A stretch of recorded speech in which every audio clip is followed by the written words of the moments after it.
The shrill scream pierced through the air, cutting through the usual chatter and the rhythmic thud of gym equipment. All eyes turned towards the commotion as Karen, a middle-aged woman with a penchant for designer athleisure, stood fuming in the middle of the community gym. "This is an outrage," she bellowed, her perfectly manicured nails waving furiously. "How dare you let her in when she's clearly not a member?" Her gaze was fixed on a young woman, Rebecca, who was calmly stretching by the free weights.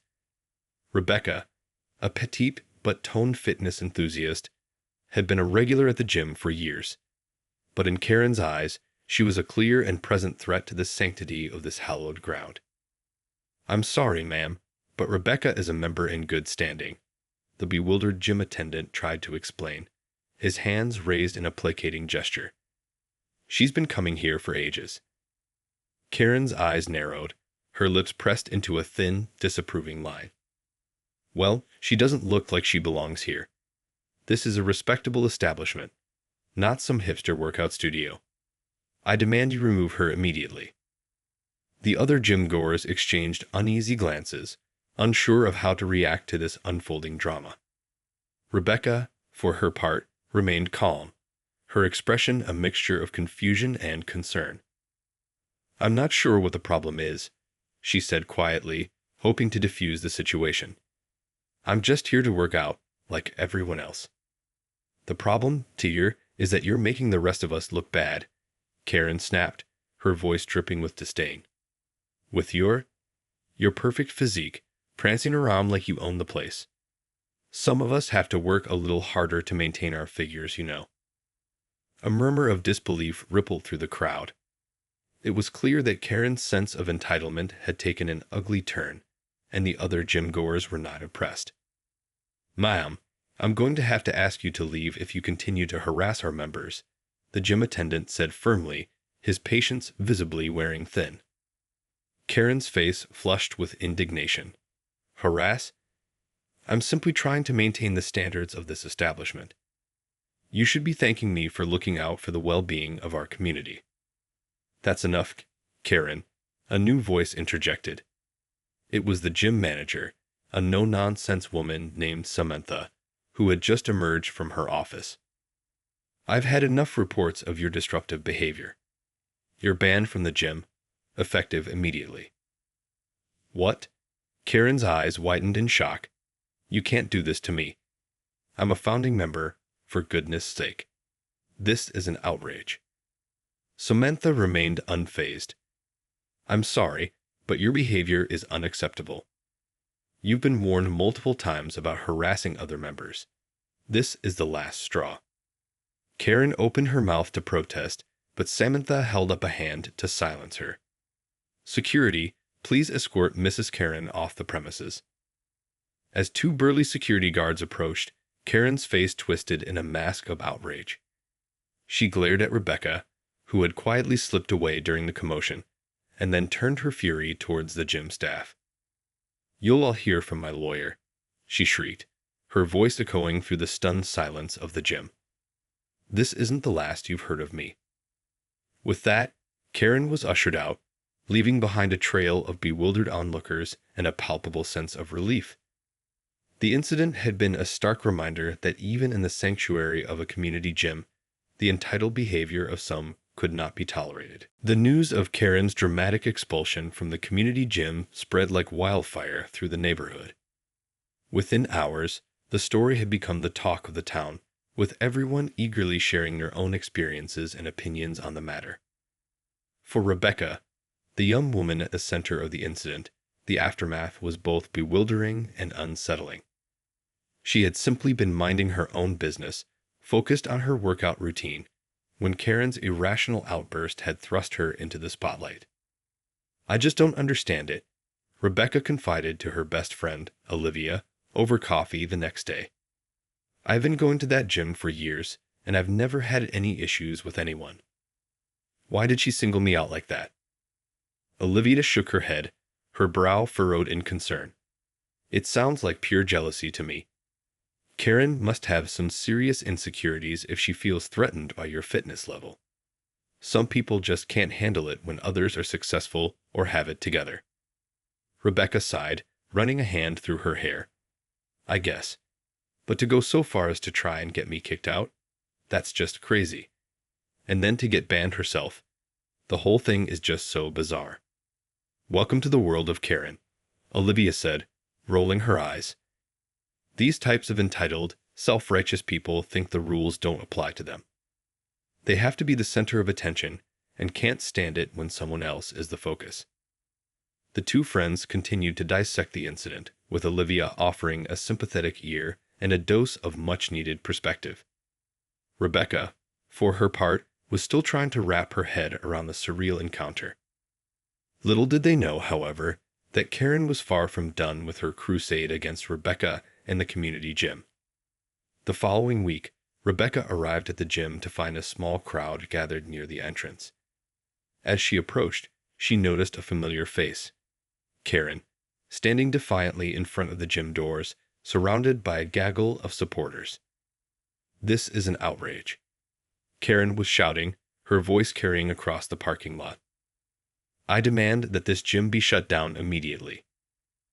Rebecca's heart sank as she realized that Karen had not given up her vendetta.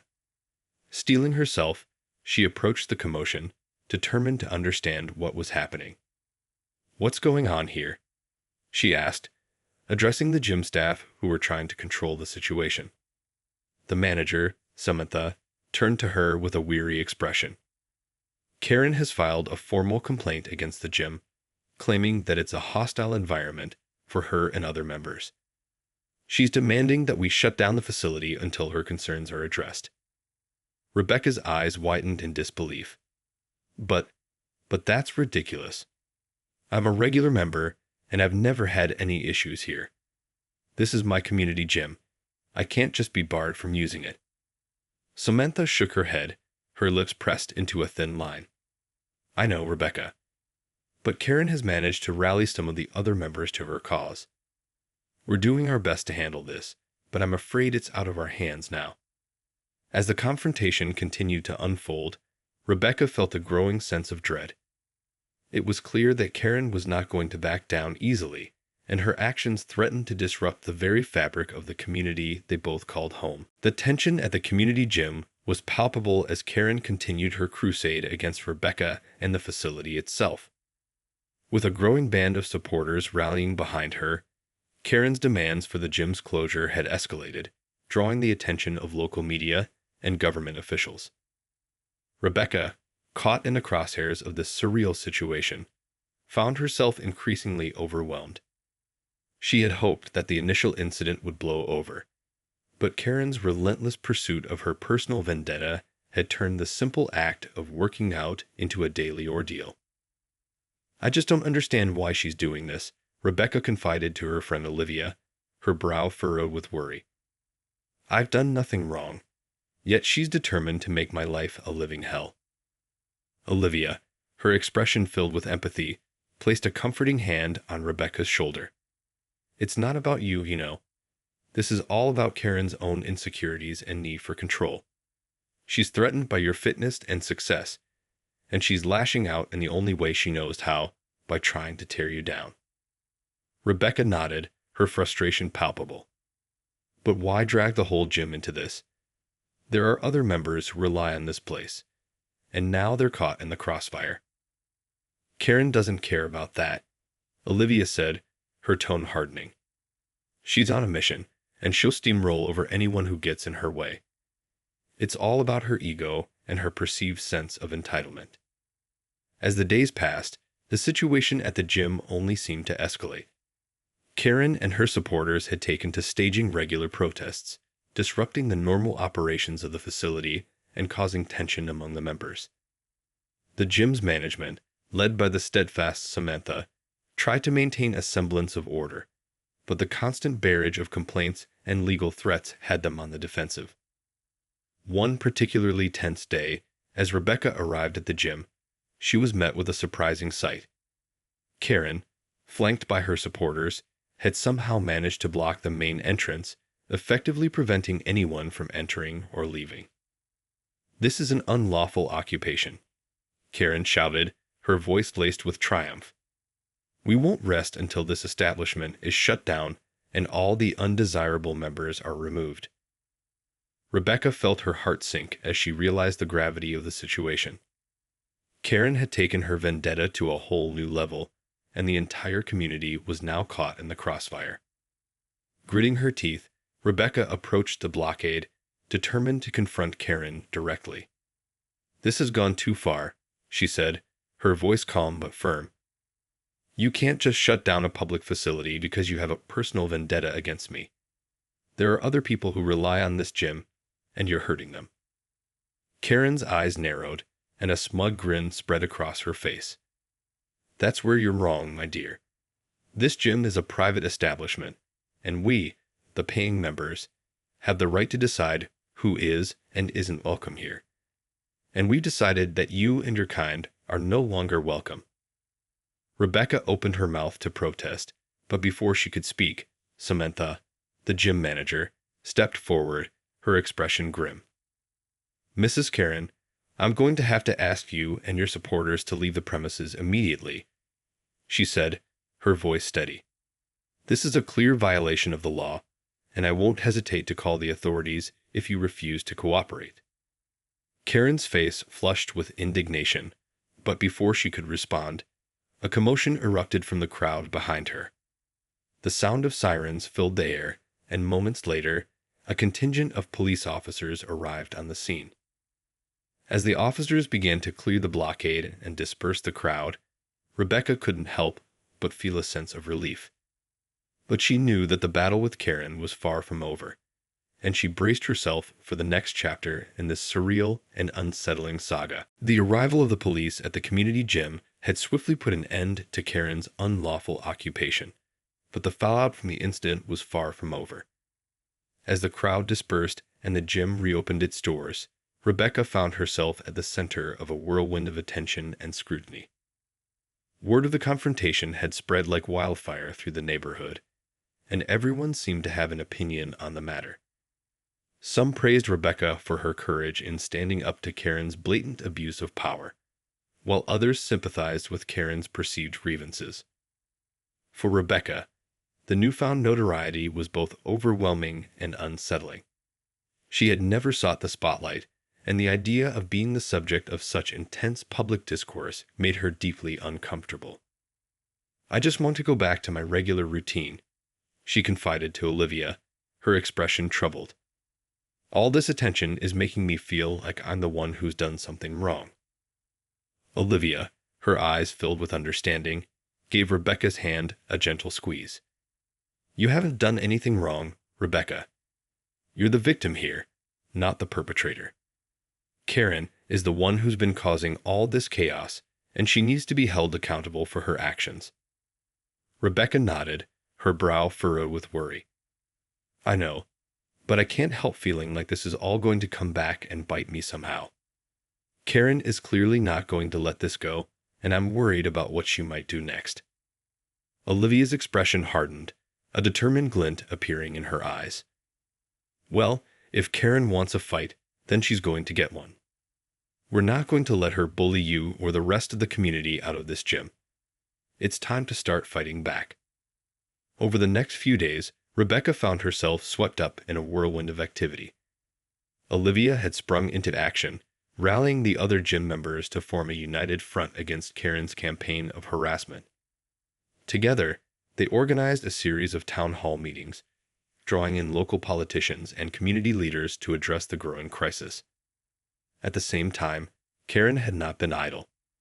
She continued to flood the local media with her version of events, painting herself as the victim of a tyrannical gym management and a group of elitist members. Her supporters, now emboldened by the attention, echoed her claims, fueling the flames of discontent. As the battle lines were drawn, Rebecca found herself thrust into an unexpected role, that of a reluctant community leader.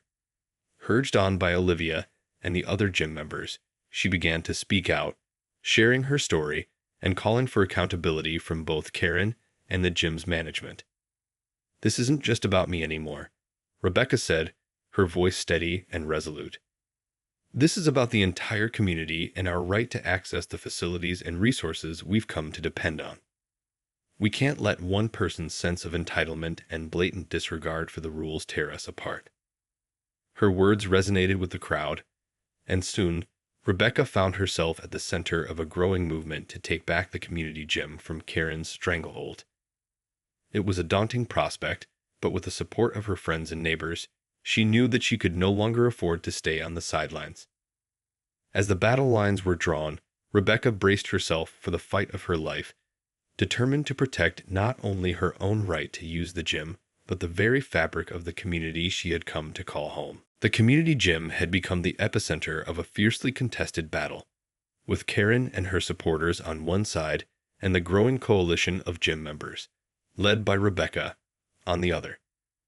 As the conflict intensified, the once peaceful sanctuary had transformed into a battleground, with both sides fighting to assert their vision for the facility's future. At the heart of the struggle was the fundamental question of who had the right to determine the gym's policies and membership. Karen, emboldened by her ability to rally a vocal contingent of supporters, continued to insist that she and her allies were the rightful custodians of the gym, casting Rebecca and her fellow members as unwelcome interlopers. This gym was built for people like us, the respectable, hard-working members of the community, Karen declared during one particularly heated town hall meeting. We won't stand idly by and let it be overrun by those who don't fit our standards. Rebecca, her brow furrowed with determination, stood her ground, refusing to be cowed by Karen's inflammatory rhetoric.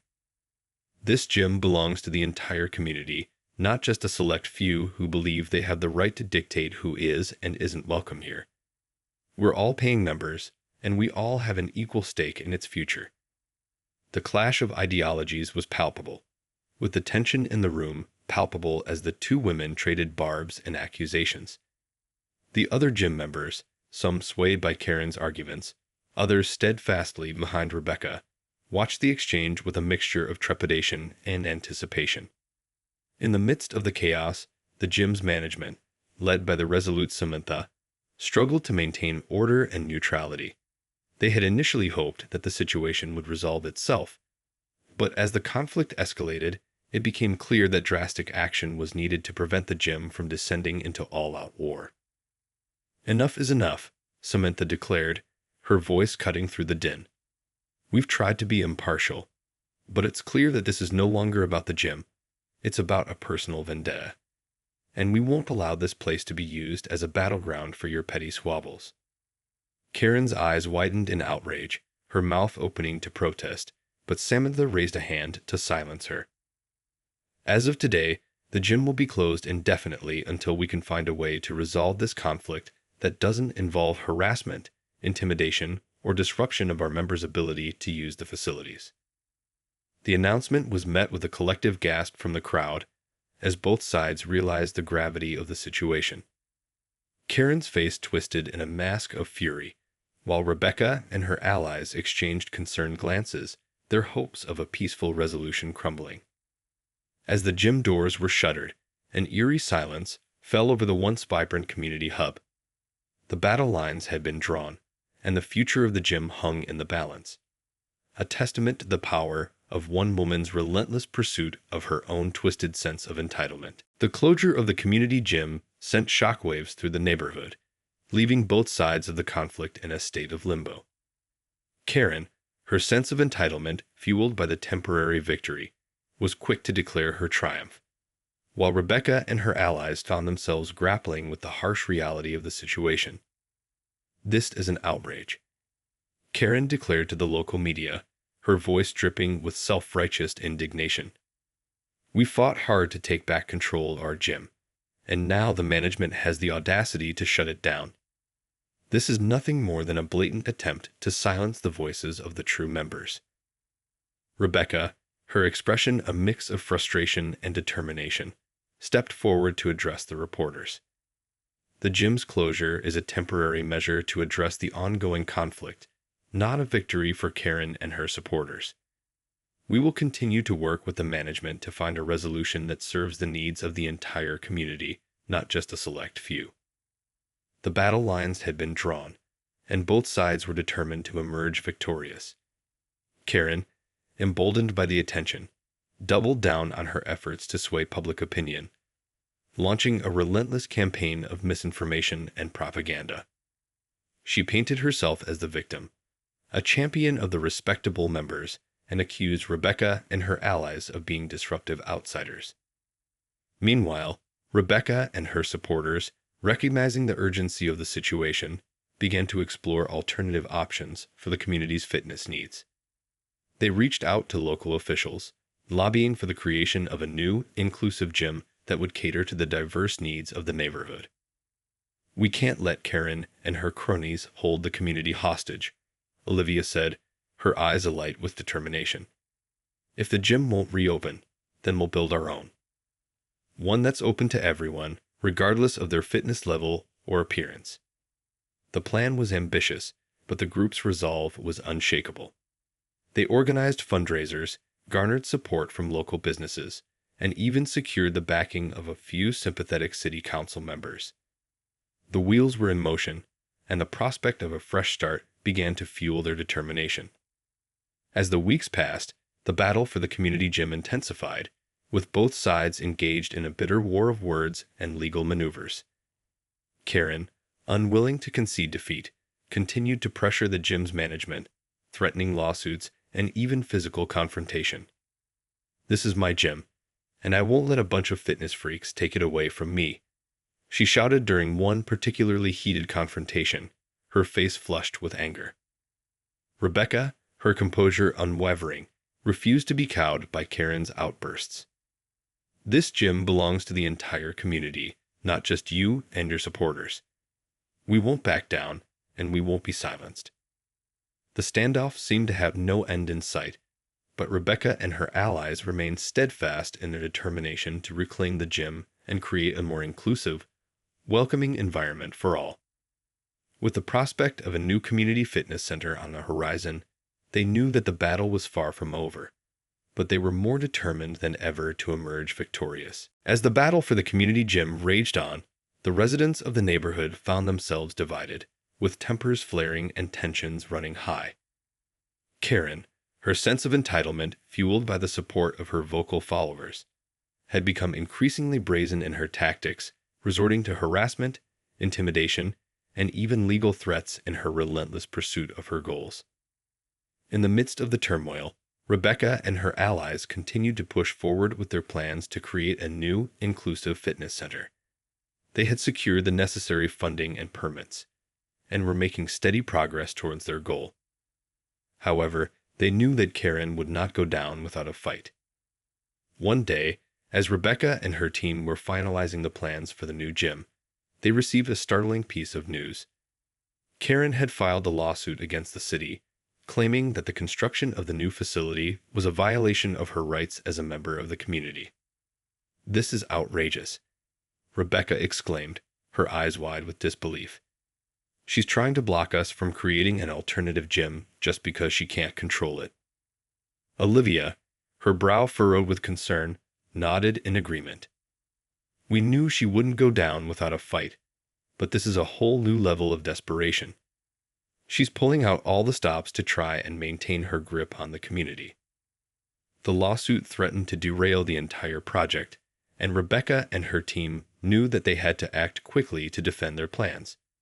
They enlisted the help of a skilled legal team, determined to fight Karen's baseless claims and ensure that the new gym could become a reality. The legal battle that ensued was intense, with both sides presenting their arguments and evidence before the courts.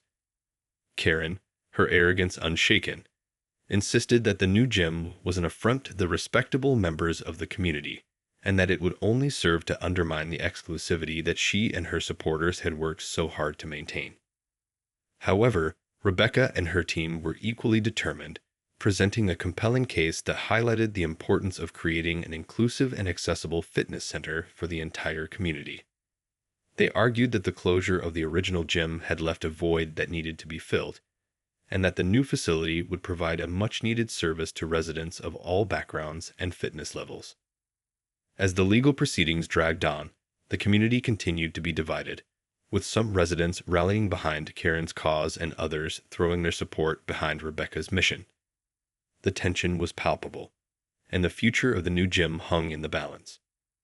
Finally, after weeks of heated arguments and testimony, the judge delivered his ruling. To the delight of Rebecca and her team, the lawsuit was dismissed, clearing the way for the construction of the new community fitness center. "This is a victory for the entire community," Rebecca declared, her voice filled with relief and triumph. "We've shown that we won't be silenced or intimidated by those who believe they have the right to dictate who can and can't use our shared resources." As the news spread, the residents of the neighborhood erupted in a mix of celebration and relief. The long-standing battle had finally reached a resolution, and the prospect of a new, inclusive gym had renewed a sense of hope and unity within the community.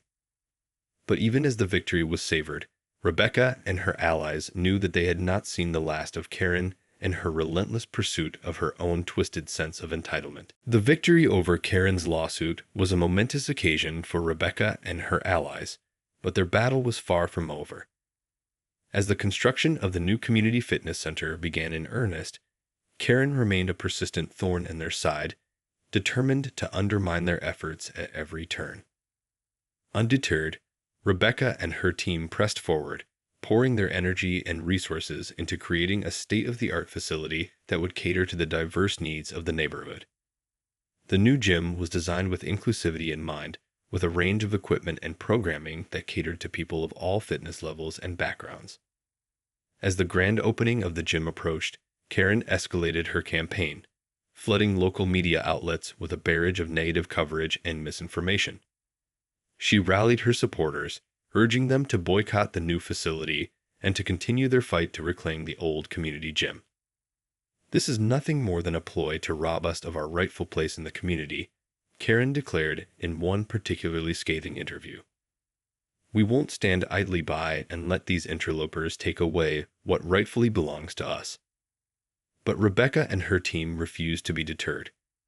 They responded with a well-orchestrated public relations campaign, highlighting the gym's commitment to inclusivity and the importance of providing accessible fitness resources for the entire community. "This gym is not about exclusion or entitlement," Rebecca said, her voice calm and resolute. "It's about creating a welcoming space where people of all backgrounds can come together, support one another, and improve their health and well-being." As the grand opening day arrived, the community turned out in droves, eager to experience the new facility and to show their support for Rebecca and her team. The energy was palpable, and even some of Karen's former supporters found themselves drawn to the inclusive and welcoming atmosphere. Karen, her face twisted in a mask of fury, watched from the sidelines as the community celebrated the opening of the new gym. Her attempts to sabotage the event had fallen flat, and she realized that her hold on the neighborhood was slipping. In a last-ditch effort to regain control, Karen resorted to a desperate act. As the festivities were in full swing, she stormed the gym's entrance, confronting the staff and demanding to be let in. "This is my gym," she screamed, her eyes wild with rage. "You can't keep me out of my own community." But this time, the gym's security team was prepared. They swiftly escorted Karen off the premises, as the crowd cheered in support of Rebecca and her team. As Karen was led away, her cries of outrage echoing through the air, Rebecca couldn't help but feel a sense of satisfaction. The long-standing battle had finally come to an end, and the community had emerged victorious, reclaiming their fitness center and rejecting Karen's twisted sense of entitlement. In the days and weeks that followed, the new gym quickly became a beloved hub of the community, drawing in people from all walks of life who embraced the inclusive and welcoming atmosphere. Rebecca, her role as a community leader solidified, continued to guide the gym's development, ensuring that it remained a true reflection of the diverse and vibrant neighborhood it served. As for Karen, her once formidable influence had been reduced to a mere whisper. She retreated from the public eye, her attempts at further disruption met with indifference and scorn from the community she had once sought to control. The story of Karen's entitled misadventures had reached its conclusion, a testament to the power of perseverance, unity, and the ability of a community to reclaim its rightful place in the face of those who would seek to undermine it.